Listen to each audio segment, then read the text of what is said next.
ಶ್ರೀ ಗುರುದೇವ ದತ್ತ. ಜೈ ಗುರುದೇವ ದತ್ತ. ನವನಗರದ ಶಿವರಾತ್ರಿ ಜಾಗರಣೋತ್ಸವ ಸಮಿತಿಯಿಂದ ಶ್ರೀ ದತ್ತ ಜಯಂತಿ ಕಾರ್ಯಕ್ರಮವನ್ನು ದಿನಾಂಕ 8ರಿಂದ 15ರವರೆಗೆ ಅತ್ಯಂತ ಶ್ರದ್ಧಾಭಕ್ತಿಯಿಂದ ಆಚರಿಸಲಾಯಿತು. ಪ್ರತಿದಿನ ಬೆಳಿಗ್ಗೆ ಕಾಕಡಾರತಿ ನಂತರ ಅಭಿಷೇಕ, ಅಲಂಕಾರ, ವೇದಮೂರ್ತಿ ಸಂಜೀವ್ ಭಟ್ ಜೋಶಿ ನೇತೃತ್ವದಲ್ಲಿ ಜರುಗಿತು. ಗಿರಿಜಾ ಭಜನಾ ಮಂಡಳಿ ಸರ್ವ ಸದಸ್ಯರಿಂದ ಭಜನೆ ನಡೆಯಿತು. 13 ಜನ ಪಾರಾಯಣಕರ್ತರು ಶ್ರೀ ಗುರುಚರಿತ್ರೆ ಪಾರಾಯಣದಲ್ಲಿ ಭಾಗವಹಿಸಿದ್ದರು.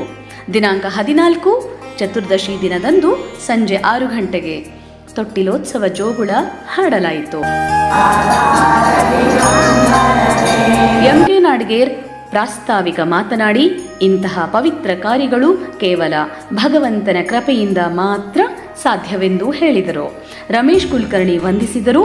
ಭಾಲ್ಚಂದ್ರ ರಾಜ್ ಪುರೋಹಿತ್ ನಿರೂಪಿಸಿದರು.